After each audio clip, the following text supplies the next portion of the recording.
to another episode of the Caffeinated Librarians. Unfortunately, we are missing Simona here, but I am also joined by the wonderful...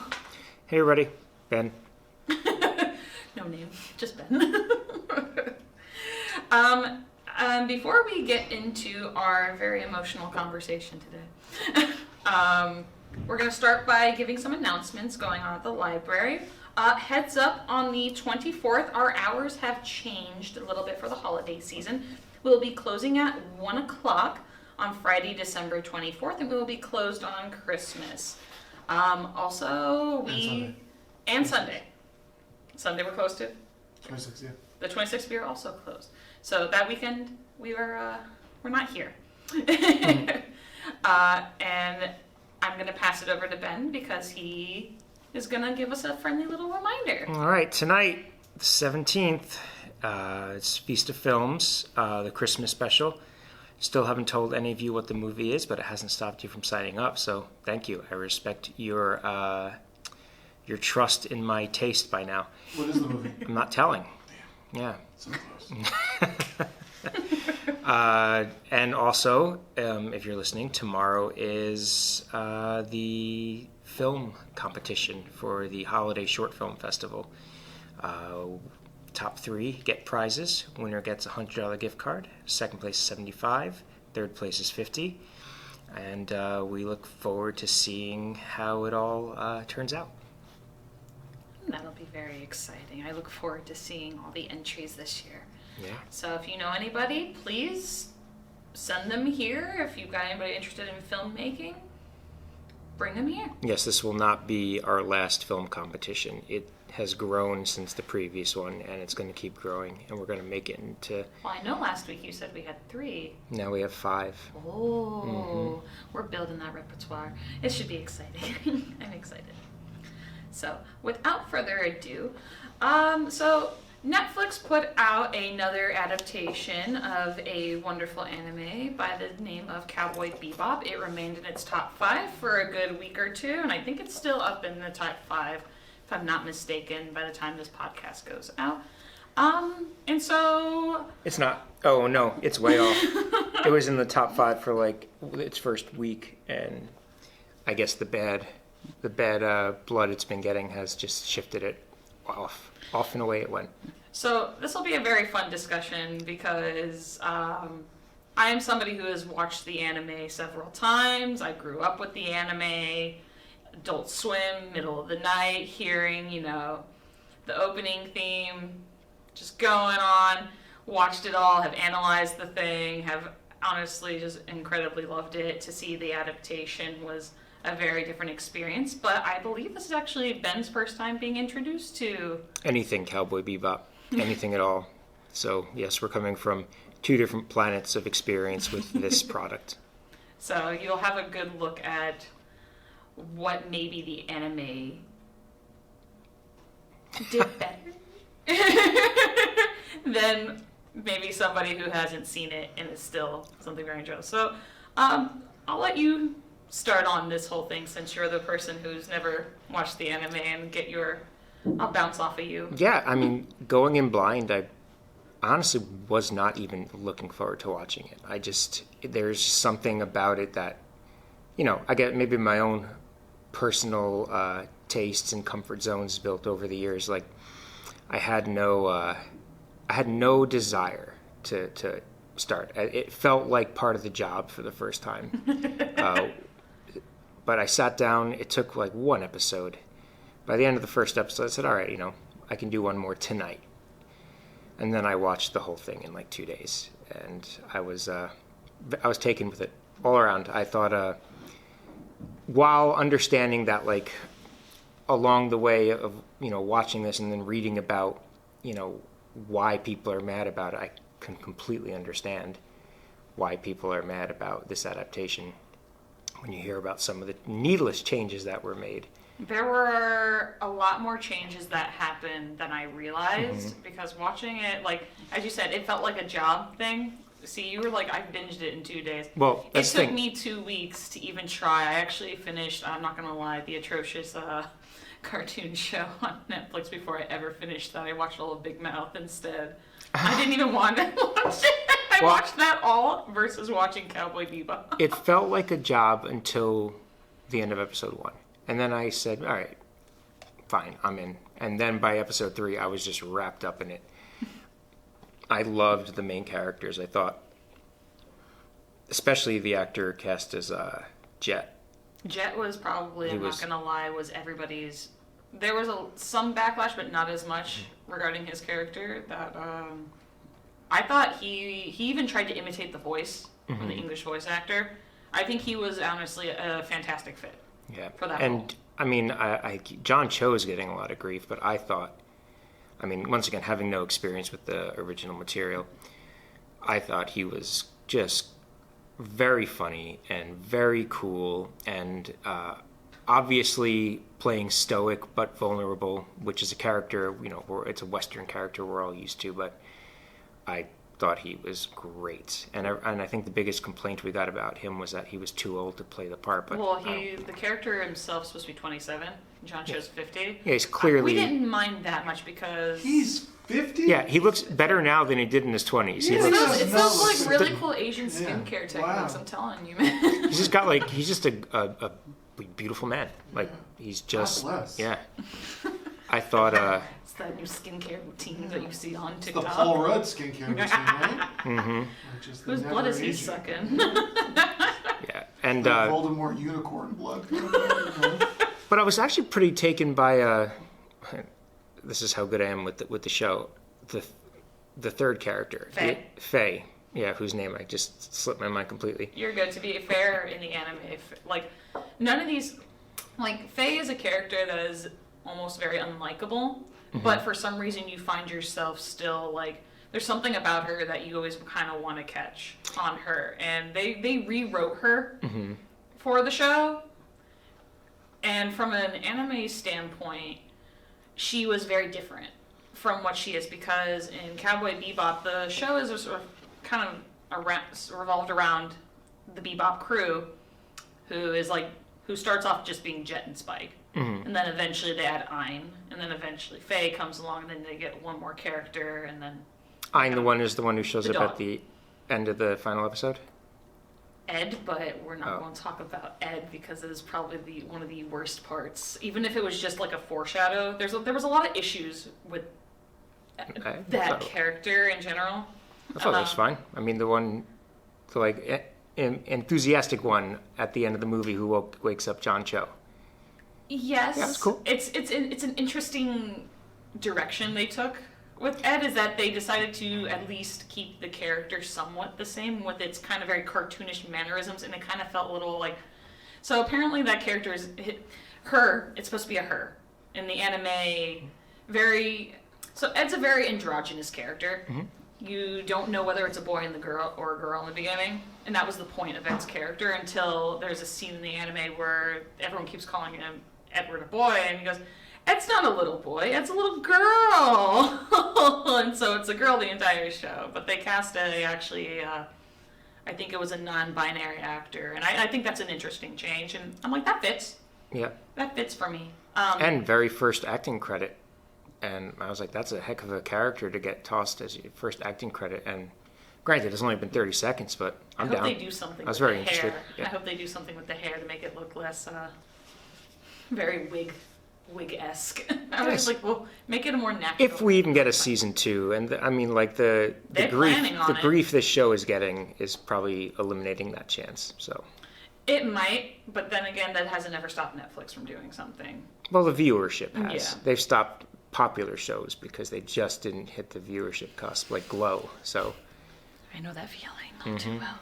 Yeah. But back to Faye's character. Faye's character in the original anime, the Bebop crew kind of struggles with debts constantly. They're not a good crew. They have good members. Like Spike could kick someone's butt like 20 billion ways to tomorrow.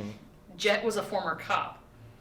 And Faye is a woman who, she uses her feminine wiles to trap and ensnare her bounties, and she's actually a very good bounty hunter. But the thing about her flaw is that she's vain, she's selfish, and she's constantly spending money on either clothing, like for the next big thing, or gambling. She is a strict gambling addict.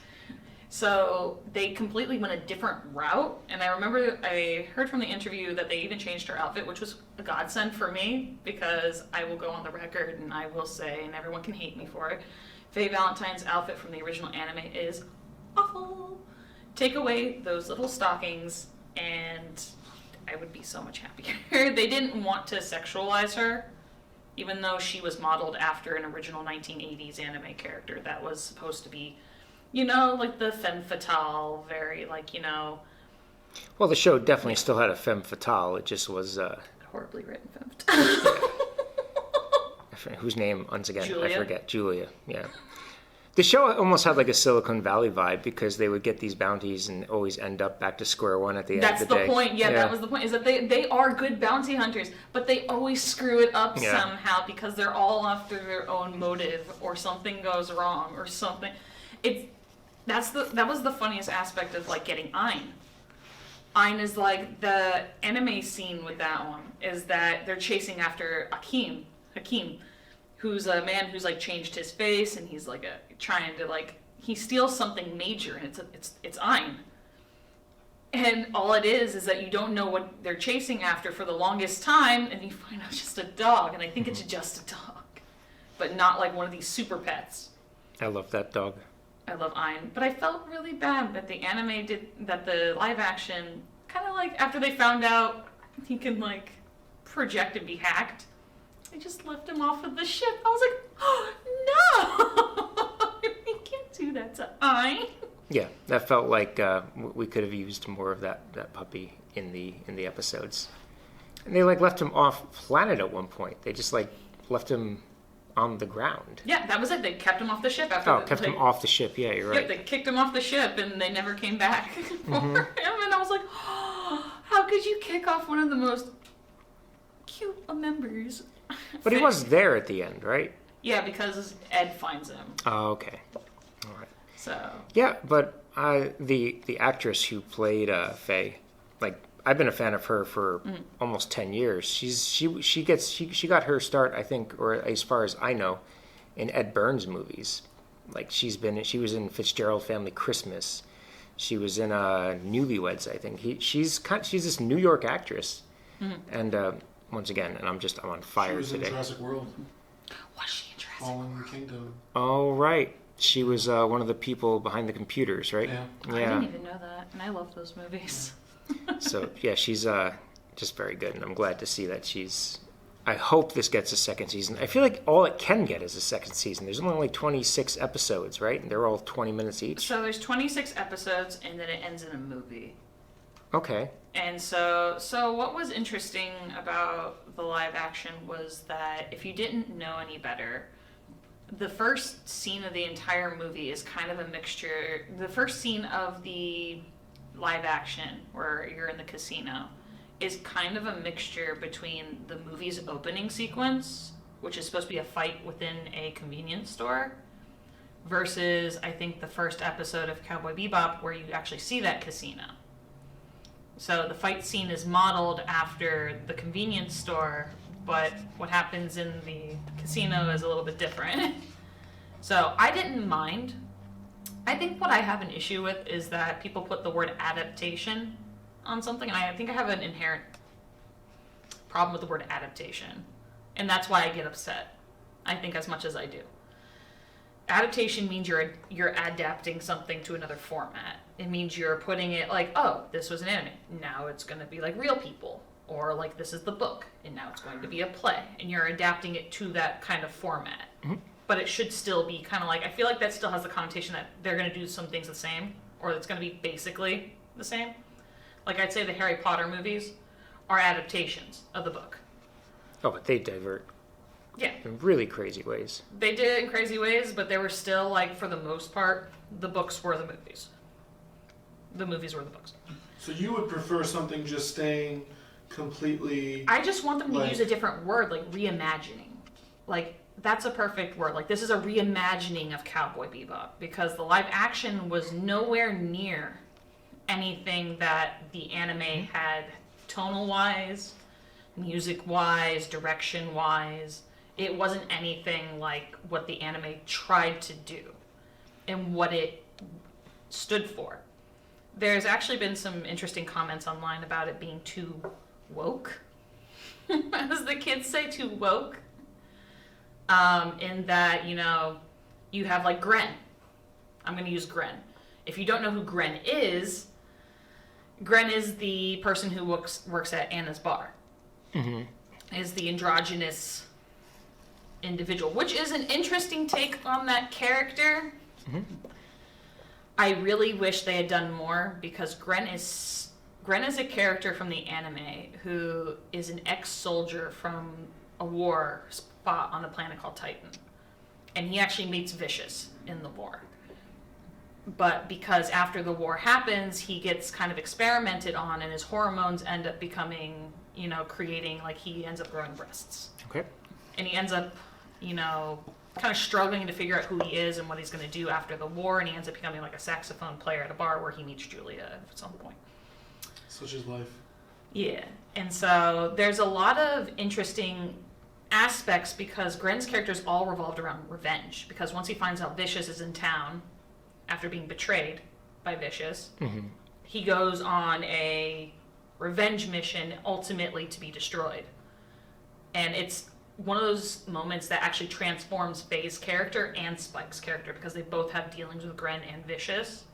And it's one of the best episodes for Faye to ever have. And that's why I appreciated towards the end that Faye and Gren did meet, because in the anime, Faye almost gets with Gren until Gren exposes that he's like, I have these, and Faye's like, whoa, what? What's going on? And he gives the life story. But Gren is such an interesting character, and such every character in Cowboy Bebop is pretty complex, except for like the bounties. They all have a reason for doing what they're doing, but they never really go deeper into it. They're just a bounty. They're a number, because we care about the characters. But when it comes to like the subplots with like Vicious or like the character development episodes, Gren is it's a 2-part episode in the anime, because it's so complex. They had to split it into 2. And from what the creator said, there were a lot of cuts in the live action because of like COVID and stuff like that they had plans for making Gren a bigger character. Mm-hmm. And they just kind of stuck him in there. They just stuck Gren in the scenes as the assistant for Anna's, but they said they had bigger plans in season 2 for Gren, but as of right now, Gren is an assistant who trains strippers and singers. And I was like, that character is so much more. But Gren's there. They've met. If there's a season 2, maybe you'll get what you're hoping for out of Gren. If I can even muster the courage to watch a season 2. Objectively speaking, I feel like it could be successful enough if people, at least for people who don't have experience with it. Yeah, no. To bring, and that Netflix is smart enough to also get the rights to the actual anime.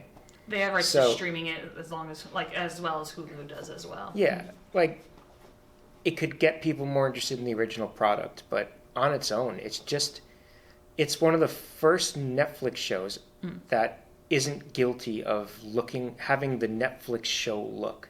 And I've been trying to articulate what that is for a week before this interview. And even like The Witcher, which is like, I love The Witcher, and season 2 is live today. Is it today? The 17th. Wow. Yep. I didn't know that. It has like this like weird like food filter look about a lot of their programs.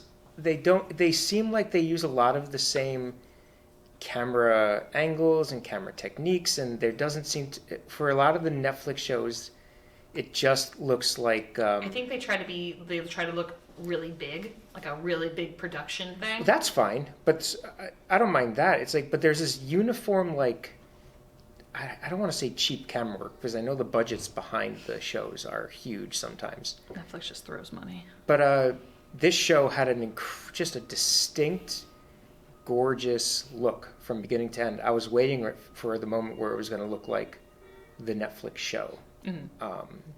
But it never got there. Like and there were moments where I could clearly tell I was looking at a shot-for-shot, remake of a shot from the anime.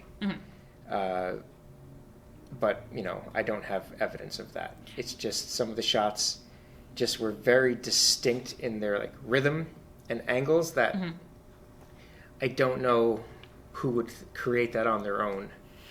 So, but that's just me, like, whatever, spitballing. Well, what's interesting about the filming of the live action was that was one of my main issues when watching it, was that I was expecting from it was to keep the same tone in which the world of Cowboy Bebop was so well thought out. They thought of everything. It wasn't how things were built. They didn't just think about how things would be built in this world, but how things would break in this world. So when you look at the scenery in the anime, and there's little details everywhere, even in the ship's compositions, like how their whole like make is, but how do they break when they're in space? It's like, it's more post-apocalyptic feeling, where everything's kind of gritty and dirty and it's mechanical. And it's everything has a detail. And this is during this is 98 when the original anime came out, and everything's hand drawn, and there's very little CGI still. And this Netflix felt like a Star Wars. It felt like a Star Wars, but in the interview I read for the originals, they tried to, the reason why they had the kind of look they had, where it was kind of more bright on it, is they wanted a more hopeful Cowboy Bebop. They wanted it to kind of feel like a more hopeful space. So the colors were brighter, stuff like that, which was, as a person who, as I said, like watched the anime and watched it in this post-apocalyptic, people are colonizing planets, it's already been colonized. You have different races of people, you have different incomes of people. Shinichiro Watanabe, if anything, is a genius when it comes to being able to incorporate all races, creeds, sexualities in his world. And that's something he wants because he knows he's going for an international audience. It's what he wants. Hence why there was a lot of which was weird. There was the backlash that, like you said, with some of the casting choices, is the Jet Black one, is that people were like, you're just putting that person there. I'm like, but it didn't matter. Oh, people were pissed that he was a black guy? Some people were, because you have the people who are like more purists, and I try not to be purist, but when you've like grown up with something for a long time, it's hard to like differentiate. I don't mind a character as long as they are written correctly, they are that character. They are the embodiment of the character that was already written. They do justice to the character. I don't mind. Do whatever you want. Yeah. Fully agree. He embodied Jet Black, in my opinion, 100%. He was a perfect choice for it. He actually got into his role, although they rewrit his character to be a dad. That was a little off-putting at first. You're like, oh, I like that. He's got a kid now? I didn't know, yeah, once again, I didn't know that was never that way, but like, it was never the relationship that way. felt real to me. Like, it gave me some stakes. I loved the dynamic with him and his ex-cop partner. Well, that's and very the way that interesting. story spun was like, well, in the anime, very he captivating. doesn't have a kid, but it's referenced that he does have he used to have an ex-lover. Not a wife, but an ex-lover. And that's the woman you end up meeting. And she actually is like a criminal in the anime. Like, she turns to a life of crime, which is interesting. But the reason why Jet voluntarily leaves the police force to become a bounty hunter, because he's sick and tired of the corruption he sees where it comes to like the syndicate, cops working for the syndicate. Or I could not get through them talking about the syndicate without thinking of Mission Impossible. So what Mission sucks is they didn't Impossible even is give it flat the real out name. It's the not premier called the syndicate in any sort of cinema. The syndicate belongs to Mission Impossible. Get it right. Well, the Cowboy name of the Bebop. they only called it the Syndicate in the live action. They just said the Syndicate. I'm like, but the name is the Red Dragon Syndicate. That's the full name of it. And also, I'm gonna go on a rant here, but Vicious. It was adorable. I hate Vicious. I hated him with so. He was a little bit of a toxic guy, but he was adorable. This is my problem with live actions, is that I understand, like, when it came to like Ghost in the Shell, one of my favorite parts of Ghost in the Shell was they gave my favorite character a little bit of a background. A little bit. I didn't need a whole thing about him because we already knew him. Bato, the guy with the robot eyes, they gave us a reason as to how he lost his eyes. And I was like, oh! I was like, that's a pleasant surprise. He's my favorite character. I always wondered how he got the eyes. They never explained it. I was like, oh. You just think in a world of cybernetics and you can get enhancements, that's just what he did. But they gave him a little side thing, but they gave Vicious such a different character that I feel like they demasculated whatever the character was in the anime, and they turned him like into kind of a wuss. A guy with daddy issues, that he was literally a toxic masculine character who was like, don't ever, like, he slapped Julia for saying, Yeah, but don't you dare ever tell me I'm not man enough. And I'm like, what is this? but what did we learn about Vicious and his daddy issues? Oh my god. If your father is Denethor, and he eats tomatoes, you're like gonna that. have daddy issues. Which was a huge surprise to me, where I'm like, first off, in the anime, the masks that they're wearing are supposed to be kind of like what their faces look like. They're supposed to be like these old men, kind of like mummified old men, it looks like. So when I didn't mind the mask look, we were like, ooh, that's interesting. New, like, imaging of that. That was interesting. They're supposed to be mysterious. And they took the mask off, and he's just like, oh my god, it's the guy from Fringe? It's the dad from Fringe! And he was just like, hello, my boy. And I'm like, stop! And I was wondering, like, why would John Noble take a 10-second part? And then, of course, there's a whole backstory episode, and we got more of them, which was great, but, like... I was like, what is this twist? Now it's his dad? Okay, I have questions for you, though. So my two favorite episodes. Okay. The one where Jet goes back to be a cop, and it's like a full-on noir episode. Oh, his with backstory, yeah. Was that at least taken from an episode of the show? Partially. Not entirely. Was the original show as gorgeous as what was done in that episode? More so, in my opinion. See, the Okay. whole point of the show was that the tone was set in a very, as I said, post-apocalyptic, but at the same time, there are episodes where, as it says, like, the lighting and the shading set the tone for the whole episode. Like, if it's going to be a quirky episode, it's a little brighter. But that's the part of the world building of the whole very thing. nicely so done. when it comes to flashbacks, it has this almost gray, semi-gray tone with some of the colors sticking. Like, there's a scene with the rose drop, which is a direct scene from the anime. From the opening scene of the first one episode, of them, Julia is actually a very minor character, but a very major character. She's minor in appearance, but major in Spike's whole character. And the same with Vicious. Vicious is actually he's not even important to the plot, per se. He's important to Spike's plot.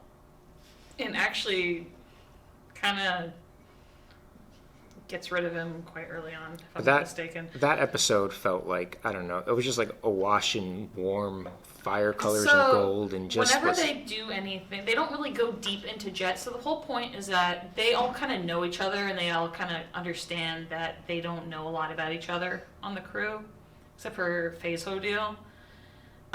Like when Jet gets really upset, he's like, "Who are you?" Yeah. It's like We're supposed to be partners. that was all they left it as, is that they didn't want to go deeper into the other's past, like that deep. But they understood that there was some stuff that clearly went down with each other. So when it came to Jet's backstory episode, it is filmed kind of like a noir. And that is the whole they go point back of to, Cowboy like- Bebop. It's a giant homage to old sci-fi tropes, to old noir. And they even created their own genre of music called space jazz. It was wonderful. I love the soundtrack. So that was another issue I think a lot of people had with the soundtrack, was that it was done by the same woman, Yoko Kanno. Yoko Kanno is a genius. Yoko Kanno has done like Ghost in the Shell. She has done Cowboy Bebop. She's probably best known for Cowboy Bebop because her and alongside the band the Seatbelts, amazing. They brought back everybody for the soundtrack. But the problem with it that I found was that the people didn't understand, whoever was in charge of the sound, because there's usually like one guy in production who's in charge of, like I was telling Lou, who's usually in charge of like music, sound, and like, you know, voices. And it's his job to kind of piece it all together. They, non-denominational. But what they should have done was really listened to Yoko Kanno's OST ahead of time and really like tried to like watch the show, like what the scenes that they had, to see where Yoko Kanno's music really fit. Because there were some points in which it felt as if the music wasn't like there were some times when they played like a quirky song that Yoko Kanno kind of had because she will do that, and it felt like it didn't fit the scene that it was a part of. And there was even one instance of the opening theme where I think it was the first episode or the second episode where in the background you hear the first couple notes of Bang, the opening theme play, and then they just stop and then they just replay those notes again for the opening instead of just doing a nice little like transition back into the opening. It was very choppy and very not well cut. And Yoko Kanno, the whole point of like in the anime is that everything is done, the music is so well thought out and where it's going to be placed to set the mood or the tone or what's going on. And that it feels as if everything is very fluid with that sound. And that everything just kind of fits in its place. So... Still an amazing soundtrack. Yeah. But so next favorite episode. Where he gets locked into the brain virtual reality loop. that is an episode in Cowboy Bebop. That was we were very really excited. fun. And it's so that's something still I can go to that anime and it'll won't be better than what I watched on the Netflix program. Well, I mean, I understand that 20-something years have gone by, as I said, they kind of intermingle plots. Like some plots from like this episode will be intertwined with this one, and they mentioned like one of the big problems I had, and it was no fault of their own except for like COVID and cutting scenes. Like Ed was supposed to be introduced earlier on in the show, but because of COVID and some stuff, they had to cut some corners. And one of those corners was unfortunately Ed, who they mentioned several times in the beginning and hinted towards. Like you see like this little smiley face come up on computers. That's Ed's signal. Like that's his insignia. He's a hacker. He's a genius prodigy. She's a genius prodigy hacker who can hack anything. Is super smart. There's actually a really fun chess episode where they find a criminal who is like playing chess, and instead they have to stop like an apocalypse almost. It's a fantastic episode. Ed's playing the chess master online, and that's all the guy ever wanted was to play a perfect round of chess. He ended up winning, and Ed lost, but it was such a fun episode. But the brain episode, see, what Cowboy Bebop was trying to do, and I understand when adaptations try to like fast forward a plot a bit to accommodate for time, like Harry Potter movies and details, like cutting certain details to like, forward time slot of a movie. Like the Triwizard Tournament. Yeah, unfortunately, no blast-ended scroots and no Sphinxes. but Yeah. that's what you got. There's always the Amazon series adaptation. Yes. So, the live-action one was supposed to kind of... I think what they were going for was the whole Julia thing, was that the robot was trying to get Spike to forget about Julia in order to take over his consciousness, which was a very weird thing to do, because you normally, if you just want to take over someone's consciousness, you just kind of take over someone's consciousness and you just work towards it, but you don't have to kind of delete memories. To charge it do like it. like a battery from 1% to 100. Exactly. Yeah. I was like, this is a little silly. And I don't think it did that in the anime. I'd have to go back and watch that particular episode, but that is an episode. So But I owe it to myself to watch the anime, because the way you're singing about it, it's that it leaves this production in the dust.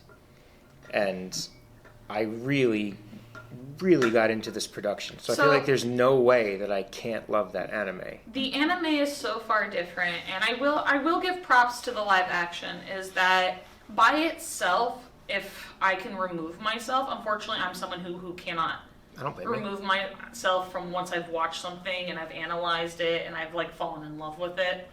It's kind of like your favorite book, and they turn it into like a movie, and it's like Jane Eyre for me, in the sense is that they always leave out the one scene that foreshadows everything, and it's so important, but they always take it out of the movie, and you're like, why do you keep taking that out of the movie? I never saw the Cary Fukunaga one with Michael Fassbender and Mia Wasikowska. I hear that one's amazing. I liked it. They actually kept that scene in. I was actually very happy about that. There you have it. I was like, they kept the scene. It's like a small scene. Why don't you just keep it in there? It's a period piece. Give me more period piece. But by itself, Cowboy Bebop the live action is a super campy, super fun, quirky sci-fi show that basically is about a bunch of bounty hunters. At its core, it's like a bunch of bounty hunters, and they kind of promote this more.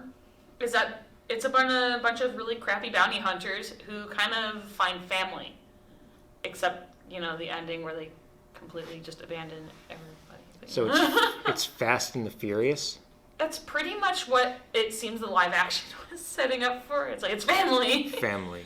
Is that, as much as like someone who, like me, who watched the anime, didn't like Faye's characterization, was like, there was like, the one, here's the thing, is that when you okay, so this is where I'm gonna go with the worst parts of the live action. Mm-hmm. The worst parts of the live actions was anything that Vicious and Julia were a part of. They were a B plot in the live action, but I don't know who, like, you'll probably disagree with me on this, but Julia, when you know who Julia is, Julia in the anime worked for the Red Dragon Syndicate. She was already a member by the time Spike had been a part of it. And she was dating Vicious. Mm-hmm. We don't know much about the details of their relationship. All you know is that they were together, and once Spike comes, she nurses him back to health, and that starts an affair between Spike and Julia. So Julia by herself is already like a lady boss. Mm-hmm. I was gonna say something else. I was like, she's badass. I'll say that. We know where you were going. Yeah. I mean, the term boss bitch has been popularized by Ted Lasso. You could use that. It's true. Yeah. Can I use that? Mm-hmm. Why not? Boss bitch. It's pretty much, and she's an assassin in her own right. She's not some weakling, but she does leave Spike basically for dead. She kind of goes off on her own. She's kind of like in the anime, kind of like this enigmatic ghost-like being. Her existence is very ghost-like in the sense that she doesn't appear, but we only know her from what we know from Spike's memories. And that's it. Until Faye comes encountered with Julia, not knowing it's Julia, and they bond for a little bit. For one episode. That's it. So the live action sort of diluted the value of her character. They did, and then, I wouldn't have minded the twist ending of her, shooting Vicious. And being the one we could take over the syndicate together as lovers. Mm-hmm. I was very Star Wars, we could rule the galaxy. And he's like, nah. And she's the one that pushes him out the window. Now, that was probably the part that was it for me. Was I made it to the end and I knew they were going to be in the church. The church, if you ever look up any scenes from Cowboy Bebop, and you can look it up on YouTube. I could even show you afterwards. It's Ballad of Fallen Angels. It's actually a scene that happens way before anything else, is the fight between Vicious and Spike in the church. And it is one of the most beautifully choreographed scenes. And the music that Spike falls to that you hear in the show, that kind of like the kids' choir, is the song that he falls out of in the anime. But the way that the scene is done is it's a very unsettling song. It's a weird song to play when someone's about to die. He gets thrown out a window during a very dramatic and intense, gun battle turned, Vicious's sword. First off, Vicious also has a bird, and the entire time I was sitting there where's the bird? The bird is like a bomb. It blows up, and I'm like, where's the cool bird? Do you think they called Spike Fearless in this just because they didn't want to have to... They never did that in the anime. They didn't want to have to explain why Vicious's name was only Vicious, but Spike's name was... They should have just left it alone. Spike Spiegel. Exactly! Yeah. And Spike Spiegel is not even his real name either. But that was the cool thing when you were oh, Spike's not even really Spike. But that's all, you didn't need to add, Fearless. But I think that also added to... So Spike is modeled after a bunch of characters. He's modeled after... he's my favorite character in Lupin the Third. He's modeled after a character from Lupin the Third, in which his cool demeanor, he's got a cigarette in his mouth every 5 seconds. I know exactly who you're talking about his from Lupin the Third. I think it was Jigen. Yeah, Jigen. He's my baby. Love that guy. And he was also modeled after a Japanese actor who had kind of like a very similar like mannerisms and styles, but his fighting style is actually modeled after Bruce Lee. And that's what I thought they really neglected in the live action. The fight scene in the first episode, and I think we've agreed to disagree on this one, is one of the best episodes is the episode with Ayn comes into play and you meet Hakim, and they have this really cool battle on the top of like this building, and you really get to see like Spike having fun. He's doing like all the moves that Bruce Lee, and actually it's choreographed move for move Bruce Lee's actions. Because if you see the side-by-side comparisons of Bruce Lee's moves when you've seen him in movies and stuff like that, it's uncanny. It's beautifully choreographed. And I feel like they really neglected to show a lot of those moves because Spike is very lazy and apathetic, and he barely ever trains. He's usually sitting on a couch and just binging out or sleeping. But he's a fantastic fighter. And so the live We basically action lost that fight against Hakim, right? Yeah. And yeah, he ends up losing everything.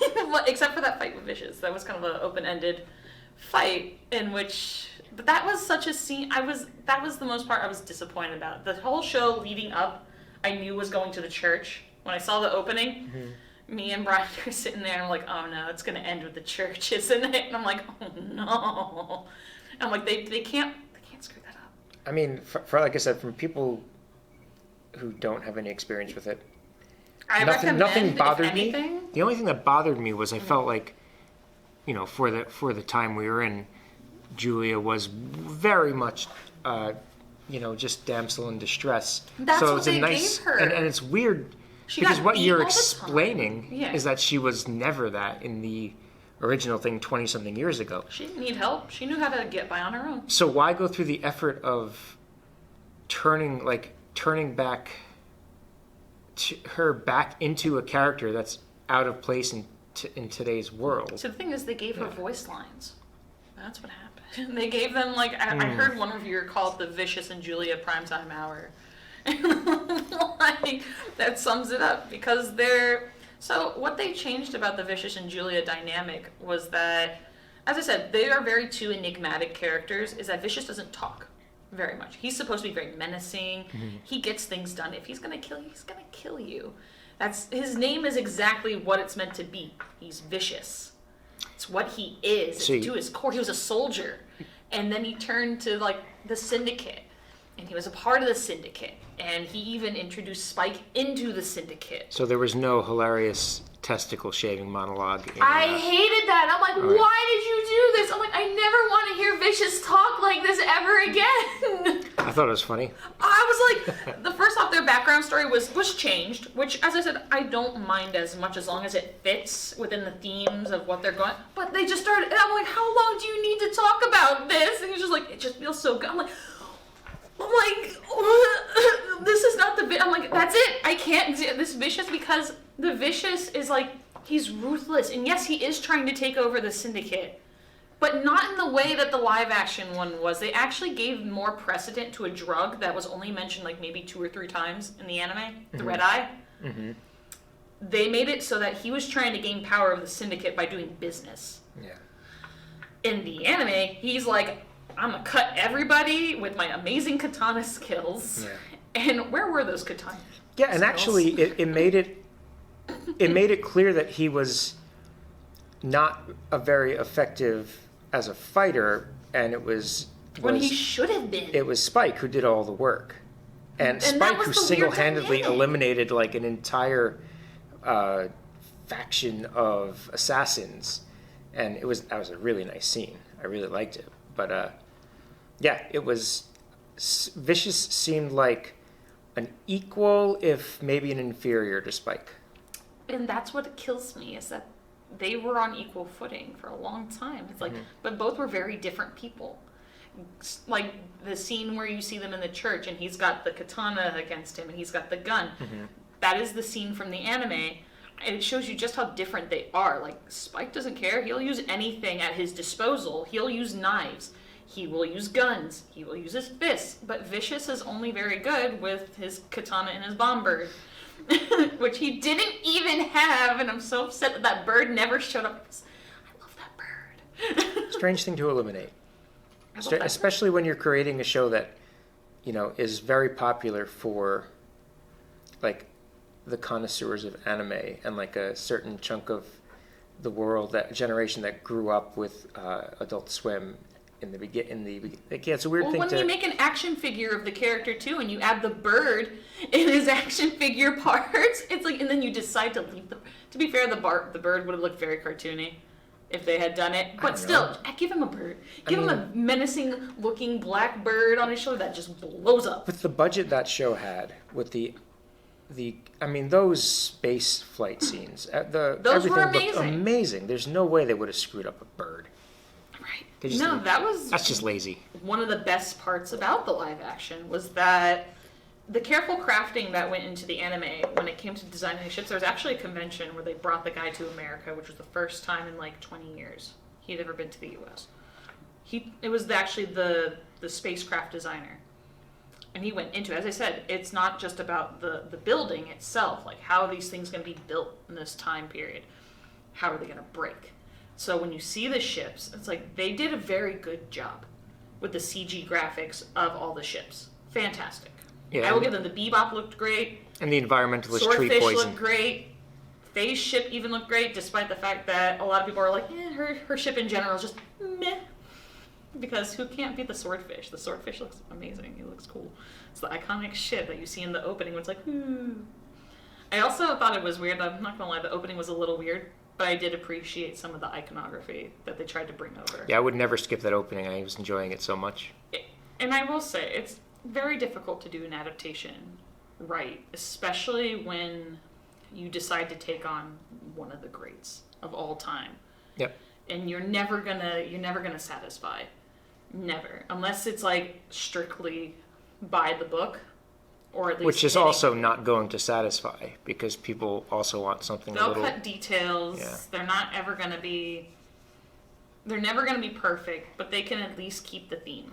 I have to say, you were nowhere near as hard on this live action as I expected you to be. I have a lot of thoughts, and there are a lot of things I hate about it. And there are some things that are good. Like, as I said, the ship design, as far as that one was great. You like the camera angles. I am not a fan of the camera angles with the side tilting. I'm like, just bring it back. Just bring the camera back. As far as like a Netflix production, I feel like this is at the top of the chain when it comes to just the visual and like the mise-en-scène, just the production value. It was stunning. There was not a single moment where I was like, that looks like crap. I would like to see an interview because they had Shinichiro Watanabe as a consultant. Mm-hmm. And I would love to read an interview with Shinichiro Watanabe about what exactly he consulted with, because unfortunately when it comes to live actions or anime productions in general, a lot of creators don't have a lot of say in what goes on. And sometimes you can just tell. Yeah, the consultant this is what we're doing with your work. Right. Exactly. Like sometimes they'll be allowed to like say, yes, I'm okay with this, or no, I'm okay with it. Most of the time they don't have a lot of say. It's which is kind of sad because this is their child. And Shinichiro Watanabe, the one thing I said that I disliked, another thing I disliked about this one, is that by itself it's a good, campy, as I said, a good, campy, all around just a good time show. It's a fun show to watch in the background. It's a fun show to watch on its own. There's no such thing as a show that you watch in the background. Let's just make a rule. You don't watch shows in the background. If that's the case, just put the radio on. Oh. As you were saying? I'm sorry. Is that... So when Shinichiro Watanabe originally created Cowboy Bebop, and you have to be one of those people who like really goes deep into like learning why they made certain decisions. Cowboy Bebop is filled with so many philosophical and political messaging, and I think that the creators tried to step around a lot of the political. In the original anime, like even Jet Black's whole character is a criticism of the Japanese police and how they were dealing with things, because in the anime, Jet Black leaves the police force because he's tired of seeing the corrupt nature of the cops when it comes to like bribery, working with the syndicate, stuff like that, and he doesn't want to be a part of that. He drops it and becomes a bounty hunter, which is kind of a lower form, but he has more control over what he can and can't do. It makes money. Versus the Jet Black in this show, who's kind of more of a dad who just wants to be there, but he's got to make money. And he's been kind of more dishonored. He's a dishonored cop. Versus the guy who's literally with his ex-wife, who's not an honorable cop in any way, shape, or form either. And Jet Black's character and backstory is a direct... In 98, there was a big thing in Japan with the police force, and apparently there were rumors that the police were working alongside the Yakuza. So it was a clear, critique or, mention of that kind of corruption going on. There was also a lot of, as I said, he tried to break the boundaries because he knew he had an international audience, or that's what he was going for. Hence why you see so many races. He has Native Americans in the show. Because he also wants people to believe that this is space, and people left Earth for a reason. And people have colonized, and now this is what's going on. Different economical strifes, stuff like that. It's a fantastic critique on the world itself, and it makes you feel like you can be a part of that world. There was a lot of other critiques as far as there's a couple of them, like private practice medicine, because Faye in the anime comes out of cryosleep because a bunch of con men wake her up and say that she has a massive debt, and Whitney, who is played by a woman and her supposed to be a mother figure, is actually her lover who duped her with another massive debt. Huge fan of her actual lover in the Netflix show. I thought that was a really cool character, and I hope if there's another season we see more of that. The Whitney in this one was a very interesting choice to make it a mother figure who got too absorbed in the mother role, so she decided to take a step back, a couple steps back, and just kind of abandon her. But that in the Netflix show, that wasn't her lover, though. Her lover was a different character. Yeah. Yeah. I like that character. Faye didn't have a lover, I don't think. Oh no, she had the woman, the mechanic. Yeah. Which at first was a little like, wait, hold on. I was like, anime role, but I was like, that's fine. I'm like, I had no problem with that. I was like, this is fine. Except for I had a problem when she was reading magazines on the beach, and she was like, am I a butts person or am I a boobs person? And I was just like, this was not in there. She reads magazines for fashion because she spends all her money on fashion, food, and gambling. And she can never pay her debts. And so I was like, oh, this is why she's reading the magazines now. So since we're approaching the end of our hour. Yes. Final question. Out of 5 stars, where do you rank your Cowboy Bebop Netflix adaptation? As an adaptation, and knowing what I know from the anime, I would give As an overall. I would probably give it a 2, just because Vicious and Julia brought down the entire score. They were the worst part of the show. They should not have had that big of a role, and if they did, they should have utilized it a lot more. And if you're going to name somebody vicious, please keep in mind the fact that he is vicious and not a little wuss baby who's got daddy issues. All in all, by itself, as just a show, I would probably give it another star. 3 out of 5. I'm trying to really think about it. Maybe I would give it a 3.5 or 4, something like that. It's not something that I would like. Well, no, you know what's funny you say that, because I would give it 4 out of 5. And this is with no previous experience, obviously. So that's cool. We're in line on its own. On its solid own, piece of it is a fun space show about really bad bounty hunters and stuff like that. It's I feel like it kind of fit the vibe of what Firefly tried to do. But Firefly came after though. But as an adaptation, it falls short. Yeah. It is better than what they. So this is the first time Netflix also put their name in producing an anime live action after their disastrous Death Note film, which every fan movie. decided to rip apart, including me. I still have a PowerPoint. Yes, I make PowerPoints when I'm angry about why it was so bad. And now Netflix is also doing some other. They just announced some other live action stuff, which I'm like, I don't know how I feel. Then again, they're not anime that I'm particularly fans of, so I probably won't watch them regardless. I think it would be in Netflix's best interest. I know it makes money on controversy. Or does it? If no one watched it because it was only in the top 10 for a week. The thing is, I think everybody watched it because it was so hype, and Cowboy Bebop is one of those animes you could do as a live action. And it could succeed. So the thing is with Netflix, though, is that when something's a success, they like scream it from the rooftops of how many views they got, and they didn't do that with this.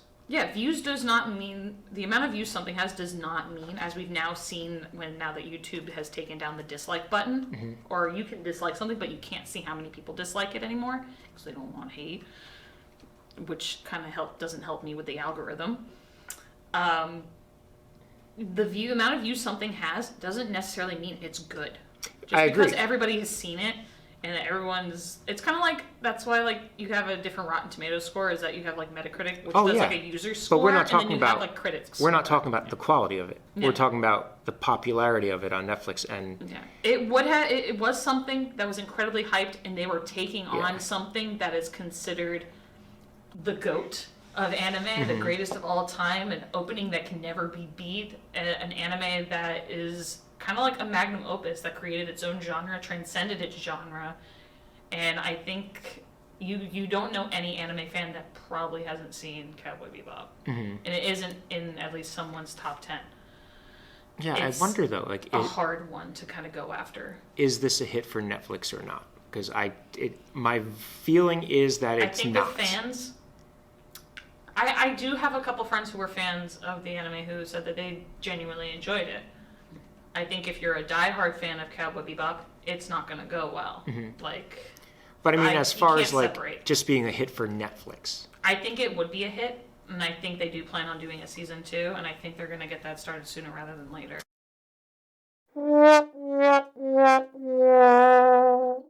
is there any evidence of that man behind the computer? Not that I'm seeing. Yeah. They set it up too strong for a season 2. Find the numbers of the views. Because there was the absolute hot They're garbage. not going to release those numbers. Netflix never releases their numbers. Well, they do. They do when it's a hit. So like that bad movie with The Rock and Ryan Reynolds and Wonder Woman. The so most watched movie in Netflix history, but I feel it's like that's the only reason I would watch that movie is just for Ryan Reynolds, just being Ryan Reynolds. Yeah. That's all I ever. Funny. That's all I cared about. Really, I saw a scene when I was like, "Ha!" Just watch Ryan Free Reynolds. Guy. Free Guy's actually quite good with Ryan Reynolds. I haven't seen that. Yeah. I'm not buying that one. But this has been quite an interesting conversation. I could talk about this for hours on end as to everything. Yeah, and actually, thank you for elaborating on. You've made me very interested in watching the original show. I think that you can find either the original series in the library, in any library system. I don't think we own it. We should. We should. I'm looking at you. It is a very accessible anime to find. As I said, it's a GOAT, and it has one of the best English voice casts. Steve Blum is a genius, and he's a fantastic Spike. You can find it on Hulu. You can find it on Netflix. I highly recommend that if you felt that this Cowboy Bebop show was lacking in any way, shape, or form, or you want to get a different take on it and see the original source, please go watch it. And if you are ever interested, the Mayapack Library also has an anime club, which I run. I've been running for 10 years. We actually have a Discord, so if you have thoughts on Cowboy Bebop, or if you want to catch up on what's going on, Netflix aside, you can come talk and chat with us there. We have a code online, stuff like that. Come chat with me. I'll rant all night. Well, I found it very informative, and I feel like I'm just going to go. That'll be one of my Christmas binges is the original Cowboy Bebop. And I'm glad, because honestly, I feel like a lot of people get intimidated when it comes to the anime scene. People are a little hesitant to go into it, but Cowboy Bebop is an anime that was made to basically not be an anime. And I honestly recommend any of his works, including Samurai Champloo, Terror Resonance, and Netflix even has the 20th anniversary of Shinichiro's work called Carol and Tuesday, which is a beautiful story of two girls from two different sides who bring together everybody in the music industry, and it's a beautiful celebration of music, which is one of his key things he likes to play with. So, cool. Carol and Tuesday, check it out. Well, thank you very much, everybody. All right, we'll see you next week, and hopefully next week we'll have some games, so please look forward to it. Okay.